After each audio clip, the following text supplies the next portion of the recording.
Welcome to 11th Witch, Tagalog Horror Stories. Valentine's Day, gabi ng pag-ibig, pangako, at pag-asa ng forever. Pero paano kung ang mga inaasahan mo ay kabaliktaran ng mangyayari ngayong Feb 14? Sa gabing ito, may mga naghihintay ng text, may mga naghihintay ng tawag, at may mga naghihintay sa dilim para sunduin ka.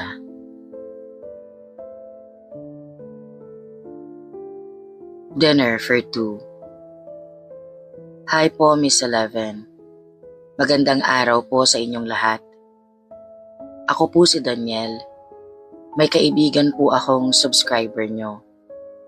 Naisipan po naming ipadala sa inyo ang kwento kong kababalaghan.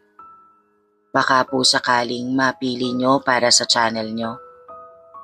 At Happy Valentine's Day din po sa inyong lahat. Mag-uumpisa po ang kwento ko sa probinsya kung saan ako lumaki. May isang restaurant sa bayan namin na paminsan lang kung magbukas. Wala itong pangalan. Wala din pong karatula. Mukha lang siyang abandonadong gusali sa gilid ng kalsada.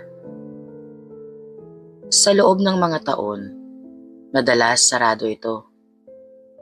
Pero tuwing araw ng mga puso, bigla na lang siyang magbubukas. Hindi mo hahanap-hanapin ang restaurant na to, Miss 11. Pero ang nakapagtataka, bigla mo na lang siyang naaalala pag malapit na ang Valentine's Day. Parang isang idea na hindi naman talaga sa'yo nanggaling, na parang nilagay na lang bigla sa isip mo. Ganon na nangyari sa amin ng girlfriend ko, si Mila. 5 taon na kami noon. Hindi perpekto ang relasyon namin. Pero kahit kailan, hindi sumagi sa mga isip namin na magkakahiwalay pa kami. For our Valentine's date, we decided na sadyain yung restaurant sa bayan.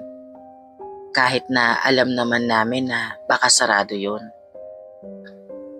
Pero pagdating namin dun sa area, nakabukas lahat ng ilaw sa loob